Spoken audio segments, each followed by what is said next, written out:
Welcome to Ring Talk, myself Martin Theobald, and we're going to be joined by Steve Goodwin shortly, and we'll start the countdown to Christmas officially now, I reckon. Weekend just gone, so obviously the big news, Anthony Joshua stopped Kubrat Pulev, dropped him twice early on, finished it with that massive right hand towards the end. Credit to Pulev in that he is tough as nails, you know, the kind of bloke that if you saw working the doors, you really, really wouldn't want to annoy on a night out. But he didn't really offer much, did he? It doesn't tell us anything about Joshua that we didn't already know. You know, we move on. There'll be plenty of talk now around the Joshua Fury fight and making that happen. Let's see what happens. I have the sneaking suspicion that we're not going to see that next. Whether we see it in 2021, we shall see. Not a lot of interest on the undercard, really. Florian Marku against Jamie Stewart, draw, which perhaps unfortunate for Marku. Hughie Fury beats Marius Vac. Another cut over the eye for Hughie Fury. You have to start wondering now if that is going to be a career concern in terms of it ongoing. He suffered it against Kubrat Pulev previously, a couple of years back. So whether that is now kind of scarred and tissued and is going to continue to reopen, you don't know. Then the big one this weekend. So I'm not going to touch on the rest of the undercard. It's not that interesting. Big one this weekend, and I cannot wait for it. From America, Canelo versus Liam Smith. This is a huge fight. Like, that is legitimately, you know, if not the best super middleweight on the planet in Callum Smith, then, you know, maybe second behind Caleb Plant. However you want to paint it, it's undeniably one of the top two. And Canelo making that step, you know, he's gone middleweight, he's gone like heavyweight, he's had the super middleweight fight before against Rocky Fielding, but this is the proper test. It's brilliant, absolutely brilliant. I cannot wait to see it. You know, Smith is going to be the underdog, but he's a legitimate super middleweight world title holder. He's won the World Boxing Super Series. You know, yes, his fights to get there weren't that tricky. And George Groves in the final fight, he was kind of on the way out the door. But Callum Smith is a serious talent, and this is a serious super middleweight fight. I cannot wait. Yeah, wow, brilliant. So there's not really a lot of other boxing news now as we head towards the end of the year. Stuff will start getting lined up for 2021, I'm sure. But that's about it for the week, and I'll hand over to myself and Steve. Right, welcome, Steve. How are you? I'm good, mate. How you doing? I'm all right. You winding down for Christmas? I am. Well, you're going into tier 3. I think we're going into tier 3, so I think we're all winding down for Christmas. And yeah. So that's it, really. But what are you doing over Christmas? What am I doing? Well, in theory, having my parents over Christmas Day, the missus' parents over Boxing Day. And then that'll be it. That'll be our Christmas pretty much in a nutshell. But, you know, providing the hangover isn't too bad on Boxing Day, then I'll get up and do it all again. But exactly, got to be done. How about you?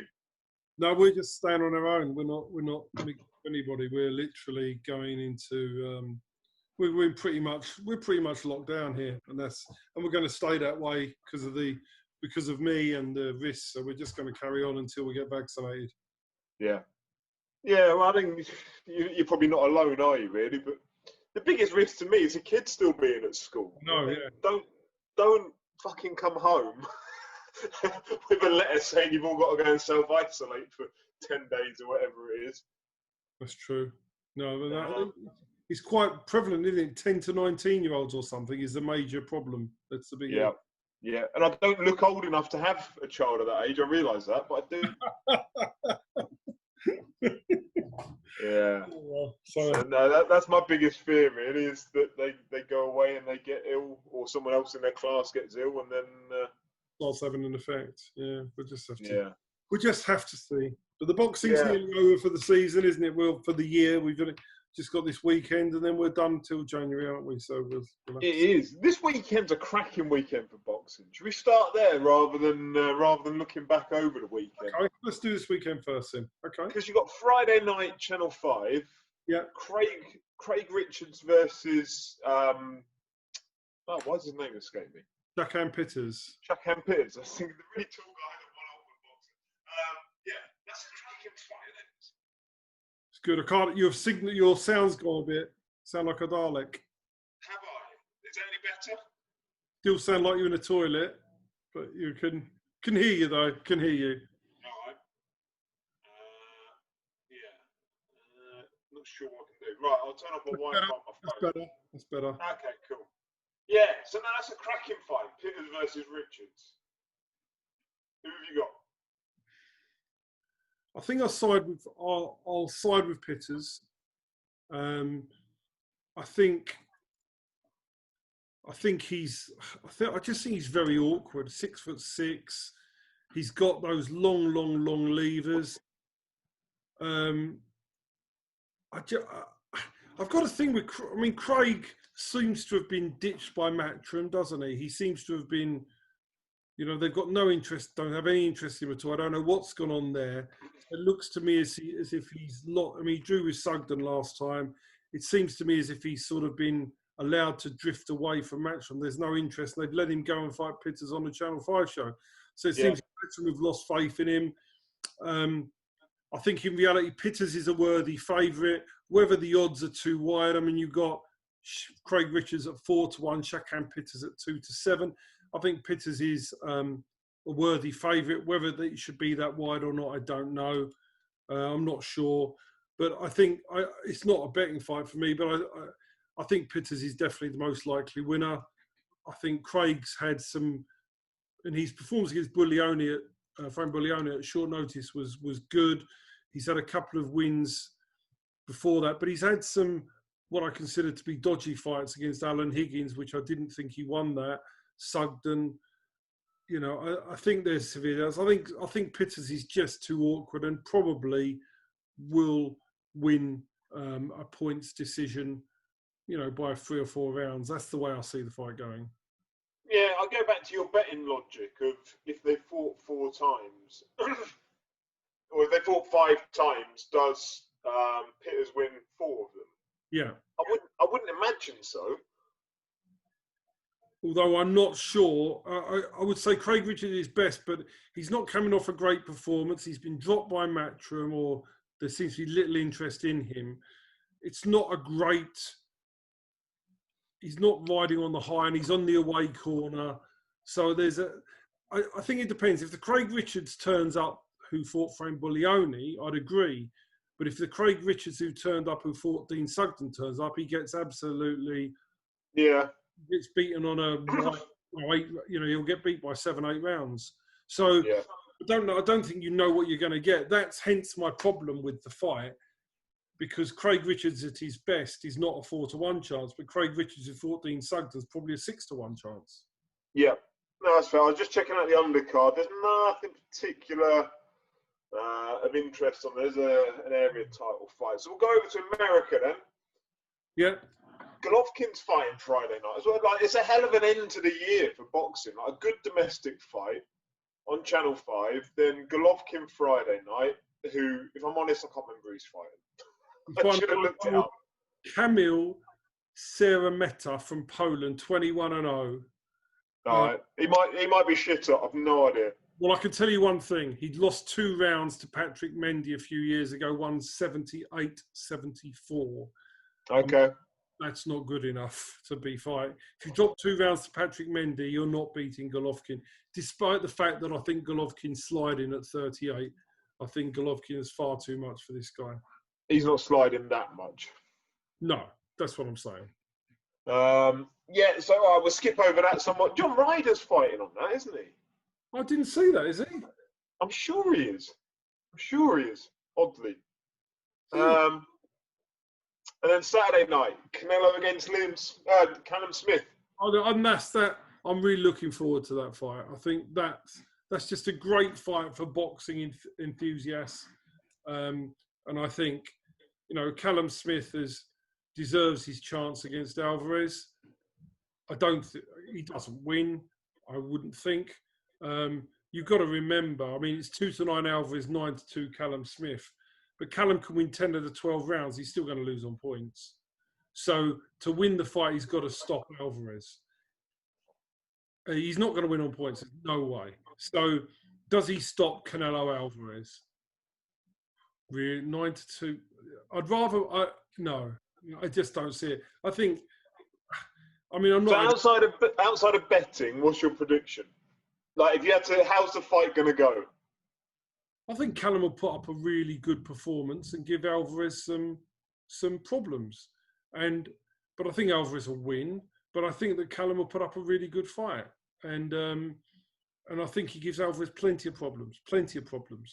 But he's not going to win because I don't think he's going to stop Alvarez, and he can't win on points. So I think I'm going to enjoy the fight, and I think it could be a fight where you look at the cards and think they're unfair at the end of the night. Let's put it that way. I don't think Alvarez goes there and wins a shutout fight. He may get it on the card, but I think he wins. I think Alvarez wins on points, but Callum Smith will do a lot better than the cards suggest at the end of the fight. I'm going to row against the tide. I'm going for a Callum Smith win. How's he going to do that? Magic. I don't know. I don't know. I have a feeling. He can't win on points. He can't win on points. Oh, he'll fucking stop him. I don't know. He's going to win. You'll get a 30-second count, Alvarez, and it'll be ruled as shit. What's going to happen? You're feeding him his beef on the floor. Have some. Just get up. There is too much money in Alvarez for him to lose. Anything will be done to stop him losing, in my opinion. I want it on record. Callum Smith wins this, and I don't know how. I'd like to see Callum win. I'd love to see Callum Smith win. I really would love to see Callum Smith win. I say, if you look back through, so the Kovalev fight, right? Kovalev was on back-to-back camps after the Yard fight. I know he was winning the fight to fans, maybe not to judges. His heart wasn't in that, I don't believe. Like, that was an opportunity to make a retirement pot. Yeah. And he took it. Before that, we got Rocky Fielding. Rocky Fielding turned up on a fucking stag do for that fight. That was not... They're the only guys, super middle and above, that he's ever fought. And now he's fighting prime Callum Smith. And I know there's the John Ryder issue in the background, whereby, he may have lost that fight. But I'm going to take that as an exception, and I'm going to say, Callum Smith probably wasn't up for that fight. He didn't deem it a worthy world title defense. Maybe he was unmotivated. You can't be unmotivated for Canelo. I think we're going to see levels above the John Ryder performance, and I don't know. I think it's the best. I think it's the best. I think in terms of weight, because of the weight he's going to be giving to Callum, I think this is the best opponent Alvarez has faced in a long time with what Callum brings to the table. And it would not surprise me to see us thinking it's close. But we're talking about whether he wins or not. And therefore... But I think there's this misconception amongst boxing fans that Canelo is made of something that isn't human. He's made of something granite. Like, he's still a human being. Callum Smith's going to knock him out. He's going to detonate on him. I'm confident. He's going to need to knock him out because you watch. If Callum's getting in trouble, the ref will break them. You're going to get everything to help Alvarez. And wins. And you're going to get every single thing thrown in. Long counts, short counts, standing counts, warnings. Callum Smith will be throwing jabs and he'll be saying, don't throw the jab. Don't throw the jab. You're not allowed to. You're slapping. Look, when there's this amount of money in the world, there is normally some serious corruption. And they're not going to want to let Callum Smith win. There'll be everything done against him. And that's my issue. I think he's a really excellent fighter, Callum, and I think he's capable of giving Alvarez an awful lot of trouble. I just don't think he'll get a fair shake. Yeah. And I think realistically, those Canelo body shots, there's a lot of body for Canelo to aim at with Callum Smith. Those body shots, if he starts ripping the hooks into the body, Callum Smith could be in trouble. But I'm still backing him. I'm still going for it. Well, I hope he wins, and it's a great fight. It's the best fight. Yeah. It's the best fight. Forget all the pay-per-views that we've had. This is the best fight since We had the Teofimo Lopez against Lomachenko. fight. These are the best 2 fights that we've had. Yeah, and I'm all on board with it. Are you going to subscribe to DAZN?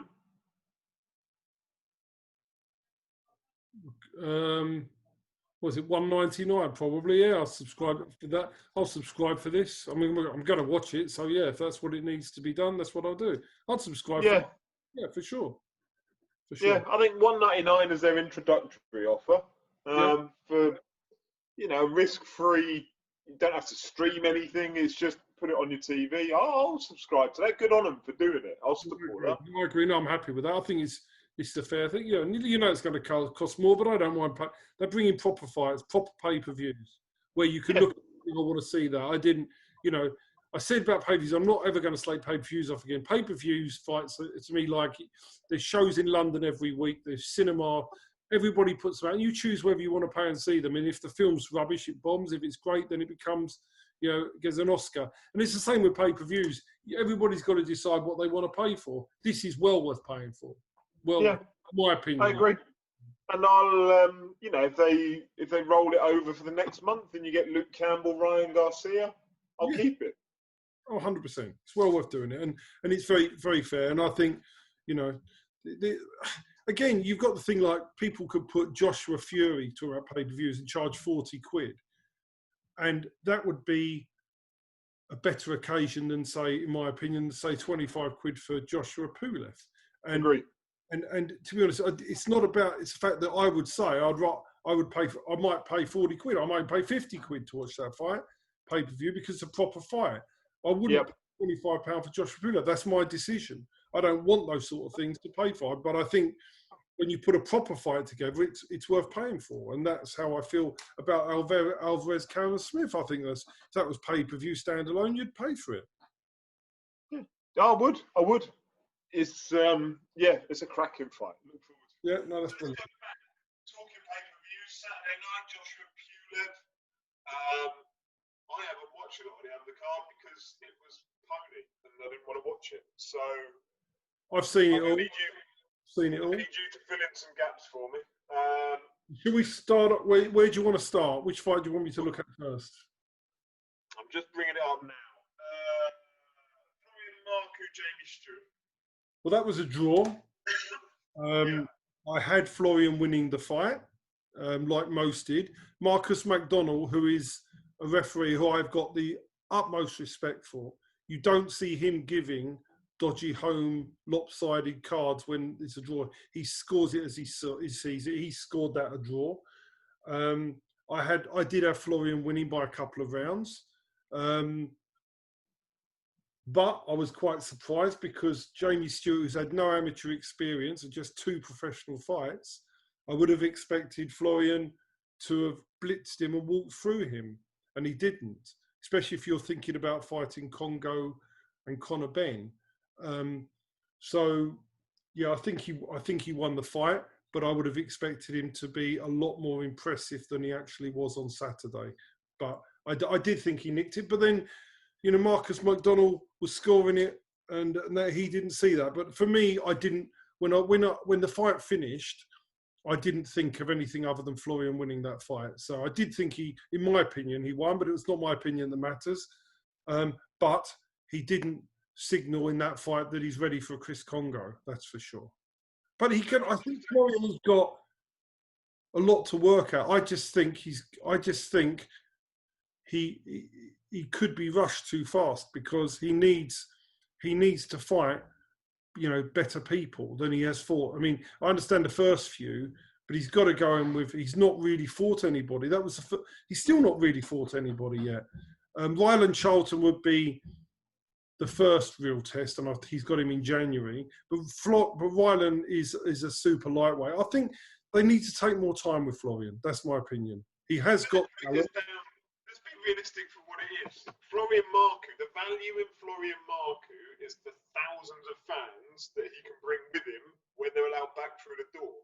If Matchroom go and fuck it up early doors and he takes, a couple of losses, there's a fair chance, as per all boxers, some of that support disappears. Correct. And therefore, you do need to be extra careful with him. You need to manage him and get him through to the point where fans can start returning, so that you get the benefit out of it. They'd be crazy to do anything else. Correct. And when you are looking at Florian, as I have said previous times, certain types of fighters will play to Florian's strengths. Jamie Stewart is not that. So Ryland Charlton is a fighter whose style is a bit more suited to Florian. But listen, I don't manage him anymore. It's not my problem. It's not my decision. But I just think that he needs more time, and that's my opinion. I know he's sparring. I know stories of his sparring. I know things he's done. I know that he could be very good. So, but he didn't show that last weekend at all. He didn't show that last weekend. All right, let's move on. Kaz Ashfaq against Ashley Lane, which may I say is ridiculous that is even put on. Like, Ashley Lane's been retired for, 18 months, if not longer? I mean, I don't actually understand why. I mean, Ashley Lane was just brought in. He went down in the first, down in the third. He's obviously come back for one little payday. That was just... Yeah. We need to... Who on earth sanctioned him that? We said it last week. It was just an... Yeah. Poor. Yeah. Being honest. Kieran Conway, Macaulay McGowan. McGowan was too small. As I said last week, to me, Macaulay, he was put there as an opponent last time and lost. And to me, his sort of role is now as a glorified top-level gatekeeper journeyman. That's what's happening. Yeah. He's very entertaining, but I don't know whether he's doing that deliberately or it's happening. But he's being used. His role is that now. And Kieran Conway was, in my opinion, too good. I don't think Kieran Conway would have beaten his original opponent, but he had too much for Macaulay, who was a very tough man and quite entertaining to watch. But as far as that was concerned, it was pretty one-sided. And let's be clear about it with Macaulay. There's a place for that boxer in the sport. There's a place for that kind of higher-level gatekeeper. Definitely. And by the way, it's no criticism. It's just that as long as fighters understand what their role is. But some fighters fall into that role without realising that's what their role's being designed for them. So you need to, but that's what he's doing, and he'll probably feature again as a gatekeeper in a gatekeeping fight. But still, in his mind, he's not really got his role. Yeah, so that's what he wasn't there to win. He wasn't there to win. He'll be there for the next prospect. I can jump in now. I saw this one. Martin Macaulay against Sergey Kuzmin. Who seemed like he needed to have got on a treadmill a bit more. Honestly, that was like every time he moved, he wobbled. Yeah. Like, that was embarrassing for what should be, in theory, a top-level heavyweight. This is a bit of a crossroads clash for the Michael Hunter rematch.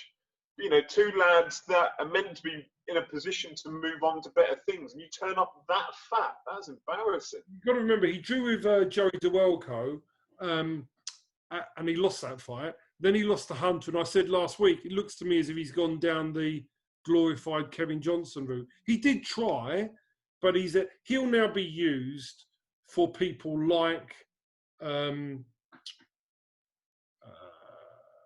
Fabio Wardley in a couple of fights' time. And that's going to be his role. He'll be Fabio's. He might be used for a Dubois comeback, or, you know what I'm saying? He'll be used in that role now.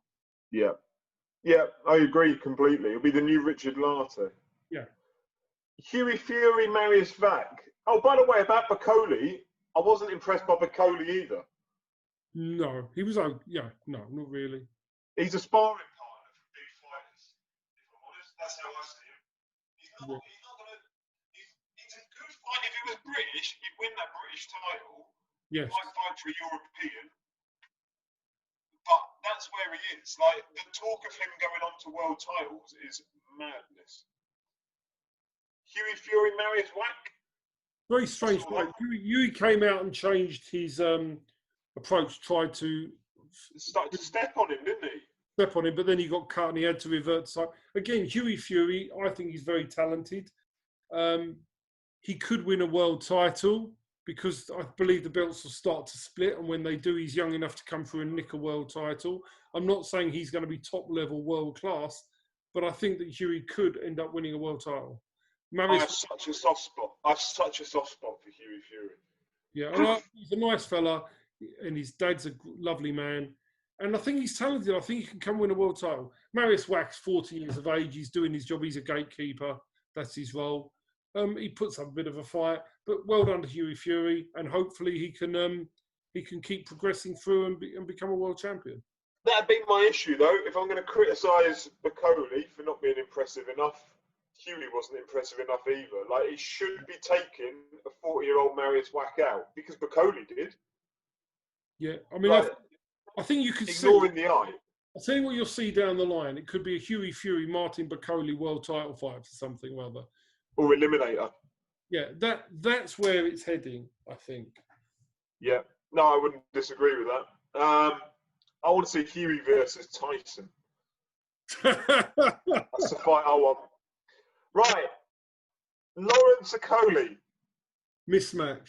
Total That was mismatch. An absolute disgrace, that fight. Who was it? Nikodem Jaszewski. Well, we said this last week, didn't we? We said Jaszewski had no place being there. But, yeah, it's just a total mismatch. I mean, Jaszewski wouldn't beat lots of micro... I mean, I'll be funny. Wadi Camacho Peak smashes Jaszewski, right? Dion Duma smashes Jaszewski. And Arfan Iqbal, who was on the game, beats Jaszewski. That's the level that you're... Danny Cousins beats Jaszewski based on that. I mean, I just think, yeah, I'm talking about a decent level, domestic heavyweights beat Jaszewski. However, what I do want to say about Lawrence Okoli is I know what he had in front of him, but I thought, and I know you can't, I think that Shane McGuigan is improving him. I thought he was better.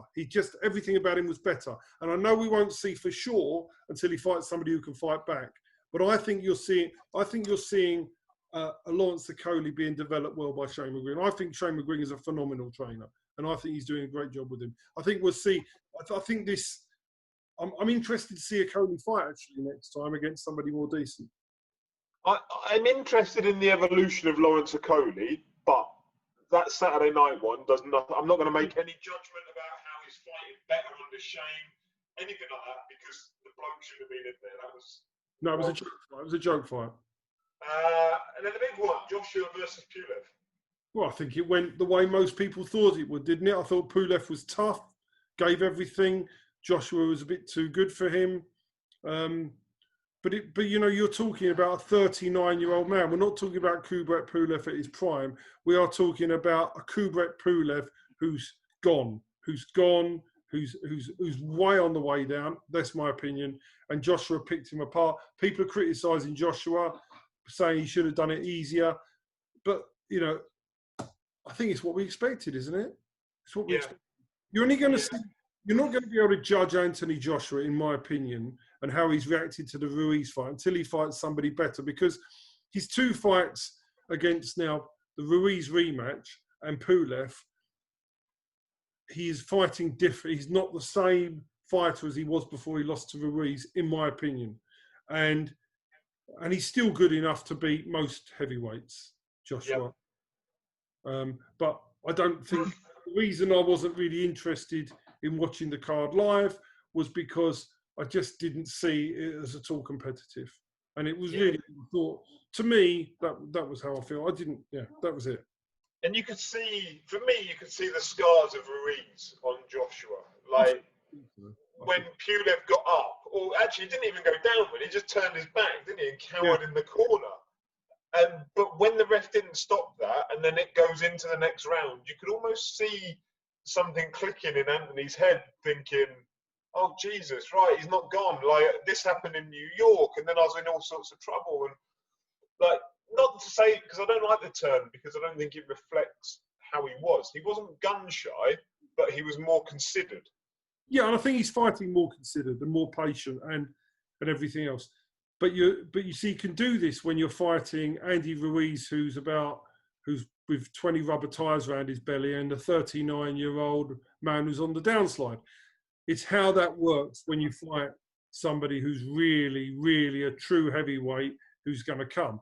Seller, Tyson Fury, somebody like that. Then it's a totally different ballgame. You're not going to be able to do that and get away with it. Yeah. Who would you rather have on your side? If you were in a pub fight and it all kicked off, would you rather have Joshua or Pulev? Pulev. Yeah, so would I. Like, no doubt about it whatsoever. Oh my God, if I'm in trouble in the street, I'll have Kubrat Pulev with me every day of the week. Jesus Christ. That bloke's an absolute nut job, isn't he? He's like, at the end of the fight, did you see when Joshua got really pissed off and punched a poster on the way out? Yeah. And apparently it was in React Paul was saying it was because Pulev was in the ring saying, let's go again. Mad. But, he's mad. Totally mad. But, the point with that was, if anybody expected to see anything different than that, and I think the finishing punch was good. Joshua's got punch power. And, for those people that watched it, I'm sure they enjoyed it. And it was great for them. For me, I didn't watch it. I didn't watch it. But live. Yeah, I did watch it live, but I didn't pay 25 quid. Friday night, so the Channel 5 show. There were only 2 fights that I really want to discuss on that. Yeah. Start with Sam Egg International Theophane. I didn't watch it, if I'm honest. Now, can I start before we carry on? I just want to talk about Ashley Theophane. Now, I want to talk about him because he's retired now, thank God. And I want to sort of go back. I want to talk about Ashley's career before I talk about Sam. So this is something very important for all boxers. Now, Ashley Theophane ended up being a British super lightweight champion, and he fought Adrian Broner for the British title. The world title. So world title, sorry. In his 7th professional fight, he lost to a guy with a record of 0-1-3 in his 7th professional fight. So he got beaten by somebody who couldn't win a fight, but he didn't give up. He carried on.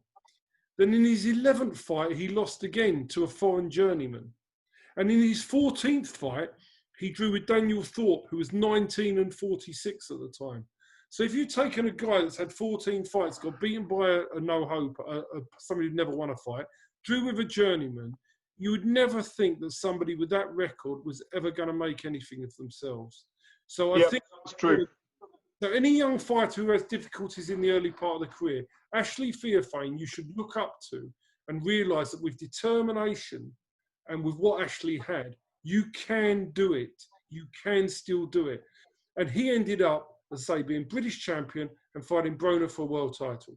So I would say that and joined the money team with Floyd Mayweather. He was part of Floyd Mayweather's inner circle. So you've got to say, Ashley Theophane, utmost respect from me to you, and people, and Ashley Theophane will always be a fighter that I will hold up to fighters that I have and manage and say, look at Ashley Theophane, be like Ashley Theophane, because that man has got my utmost respect. So I'm going to park that before I say the next thing. And can I also, one other thing that I think, I don't know, it probably doesn't go noticed by 99% of people, but I'm sad and I noticed it one day and then it stuck with me. Ashley Theophane was the face of Wellman nutritional tablets. Like, that's a massive brand. They're on every tube, every bus in London. Ashley Theophane, for about 3-4 years, was the face of those. Like, you'd see him on every tube you're on. It's Ashley Theophane, former British champion, blah, blah, blah. That is a huge commercial endorsement for someone who wasn't actually at the time based in the UK. Yeah. Like, for him to get that recognition from those, how on earth he did it, I've no idea. But that always sticks in my mind as being an incredible achievement of his. Outside of boxing, outside of all of that, is that he was the face of such a well-known product without even being in the UK at the time to promote it. It was I'm just going to say, Ashley Theophane is a good example to all fighters that are on the way up. Just amazing character. And I've seen him before at York. He's been at our shows. He's a lovely fella, and he still enjoys his boxing and going to York Hall. And he wanted to have one last fight in the UK, and he delivered that. But I thought it was really sad to see. I thought, like Ashley Theophane, I do respect him, but that he shouldn't have done that fight. He just got badly beaten up by Sam Eggington. And for me, I didn't want to see Ashley finish like that. I'd rather have seen him wait till it reopens and at the age of 41, come back to a small hall show or something like that, go and have a glorious exit, go and win, and then retire. I'd rather.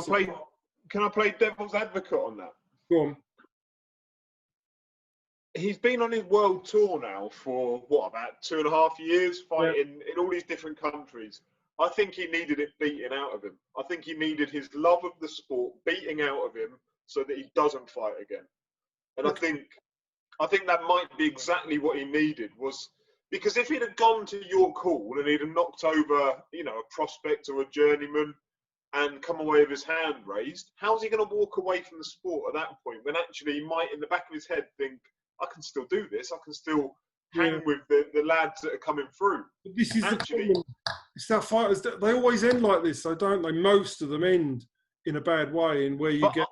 Yeah. But I'm okay if that's how he goes out. Hopefully, that didn't do any long-term damage to him. That fight in particular. If there is long-term damage from other fights and what have you, that's by the by. Hopefully, that fight in particular didn't do any long-term damage. And if that was the fight that beat his desire out of him and made him realise that he can't keep doing it, then I'm okay with that. Fair enough. In the same way, Anthony Crolla, he was meant to have his big kind of goodbye up in Manchester. He got the win, but he didn't really get the win, did he? It was a robbery of a decision. I think that was enough for him to be able to comfortably walk away from the sport. Yeah, no, I get that. But the other one on there, Aaron McKenna, sorry, there's two of them in there, the two Irish brothers. Stop Jordan Granham. You've got to be special to stop Jordan Granham. Ooh. In 2 rounds. No. Nobody stopped Jordan, ever. No, that was a performance, wasn't it? That was a performance. And it's gone under the radar quite a lot because Jordan's record looks diabolical on paper. People that know what they're on about know what Jordan's about. 2 times ABA champion, can't sell a ticket, so just went on the road. Every single fight you watch him in, you think, if he turned up tonight, he could knock that kid out in a few rounds. If he really, really turned up tonight. But I've never seen him hurt, and I must have seen him fight 30 times, if not more. I don't know. I've never seen him hurt, really. Every time he walks out the ring, he's got a smile on his face. It looks like he could do another 4 rounds. But to get stopped in 2 rounds against McKenna, that kid is special. No, I agree. Trained by Freddie Roach, isn't he, in America? It's Rachel Charles, who I speak with Rachel quite often. Yeah, she's a nice lady, she is. Yeah, the Brummy American. Absolutely lovely woman. With an incredible backstory as well. If anyone ever goes and checks her out, she's got an incredible backstory into the sport and her life in general, Rachel. And a lovely person. But she supports her fighters wholeheartedly, and she's doing a great job with the McKenna brothers. I believe he signed to Golden Boy, and they're going to keep bringing him back over. Because Stevie, the other one, he's fighting again this weekend on the Channel 5 show. Let me tell you, you won't be putting any of my boys in with them. None of my journeymen, none of my they're not going in there because we're not. I'm not going to get my boys hurt. Those kids are dynamite. Yeah. Especially Aaron. He's something else. Exactly that. Right, so that's it. Let's go on to the Q&A. So let me get it up. So we've got a few questions that I neglected to do last week because we had our fans forum. I enjoyed doing that. That was good fun. You have to do one again in January. Yeah, definitely. definitely. And some other people that have said, yeah, I'll come along and do it. So yeah, anyone that fancies it, let us know. Especially if your name is Boxing Mundo on Twitter and you fucking bottled it of coming on, and I DM'd you and I gave you a link and you're a little trolling. Now that guy is the sort of a prick that you'd like to see. I don't know. You'd like to see him in a pub with somebody having a little chat, because he's a guy that just abuses people and doesn't want to come out of hiding. And anybody that does that is just an almighty prick. And But by all means, have the opinions. No issue with an opinion. Say whatever you want. You can say that I'm the fattest, ugliest, twattiest person in the world. I don't care. But put your name and your face behind it if you're going to do it. That's fine. Was you just a prick? And it's just a little prick sitting behind his computer. And that, to me, is always a problem with people that do that. I think anybody can say what they like as long as they put their name and face to it. We will have. You'll have an opinion. You'll say it. You'll put your name to it. I'll have an opinion. I'll say it in life.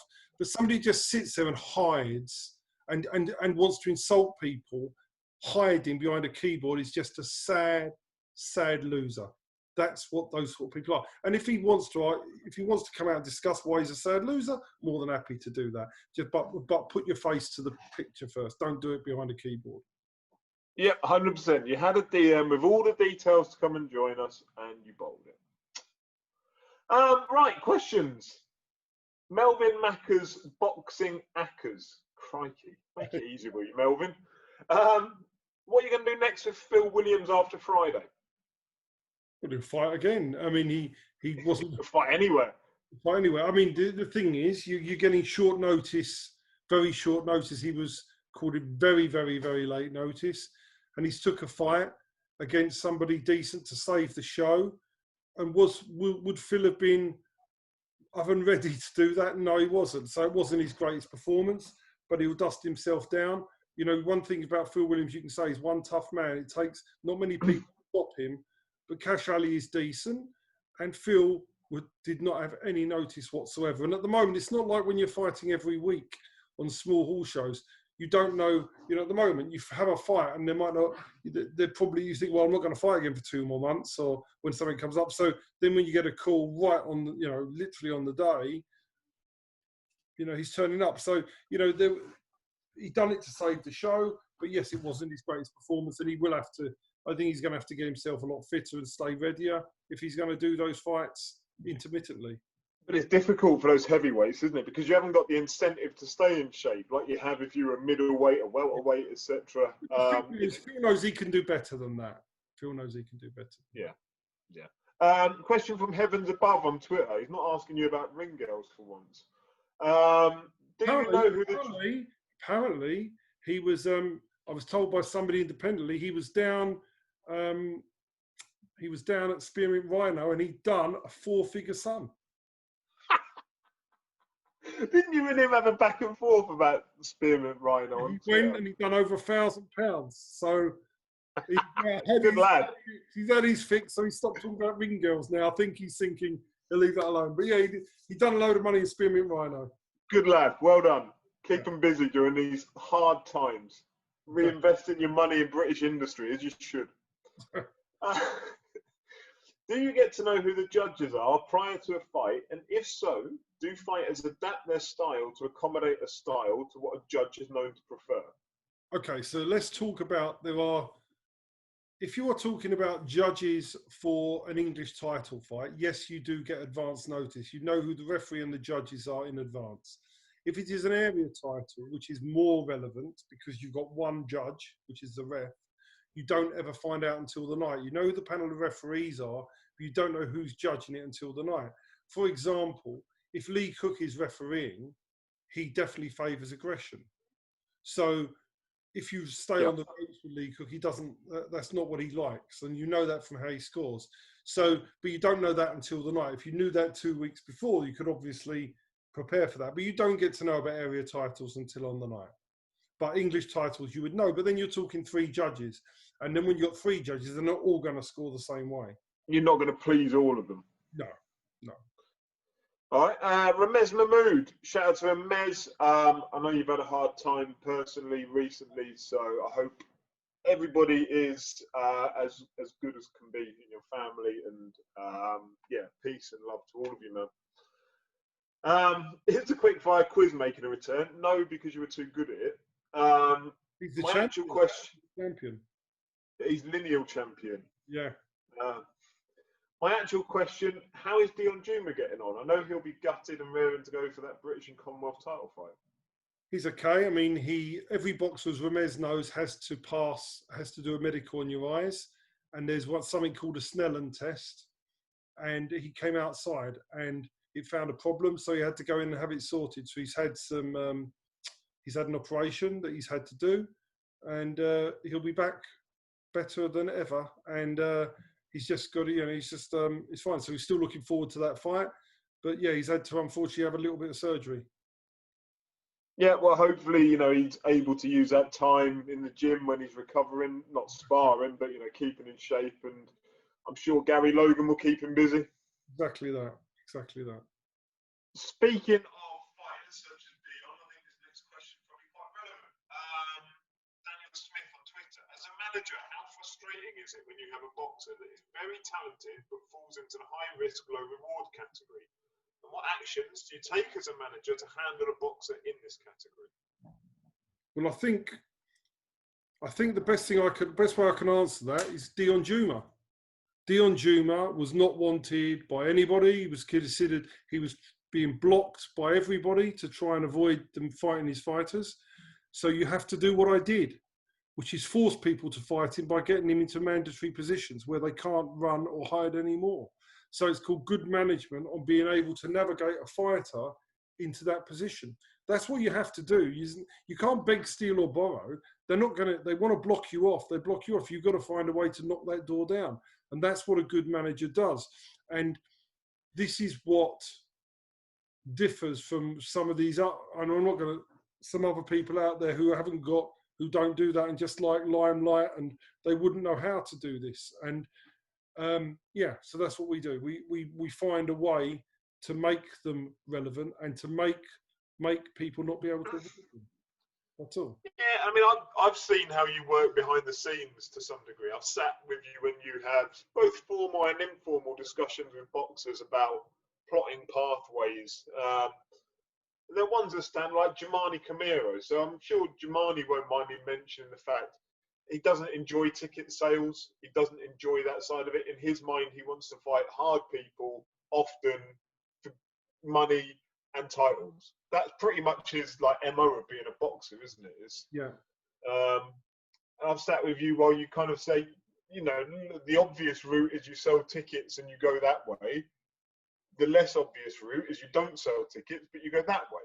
Yeah. And those discussions, then how you would, depending on which route is selected, how do you go about appropriately managing that so you're not putting the fighter at risk, and you're still giving them the opportunities that they want. And yeah, I've seen how that works in the background. It's quite a fascinating insight. Yeah, exactly that. So yeah, I mean that works. The same for avoided fighters. I'm sure it's exactly. How do you using intelligence and a strategy?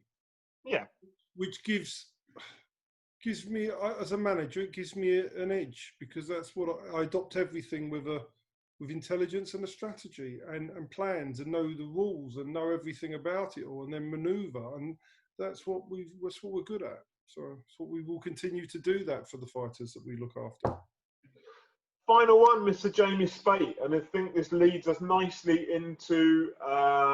We might come back next week and do a Callum Smith review. We'll see. It's getting close to the big day at that point. But Jamie wants to know, on Christmas Day, Steve, do you dress up as Father Christmas, fake beard and all, gather the family round the tree and dish out presents to Trisha, Olivia and Josh? Asking for a friend. I will dress whatever way my wife wants me to dress. She's in control. I do whatever I'm told. I'd say 95% of the time. This is the way my house works. 95% of the time, my wife tells me to jump and I ask how high. The 5% of the time when it's really important, then I may well make the decisions. But I'll play for an easy life 95% of the time. So again, I can confirm I've been privy to those conversations. That's also true. Exactly that. But when the other 5% of the time comes, then that's different. But most of the time, I'm quite relaxed, and she can tell me what to wear if she wants. That's fine.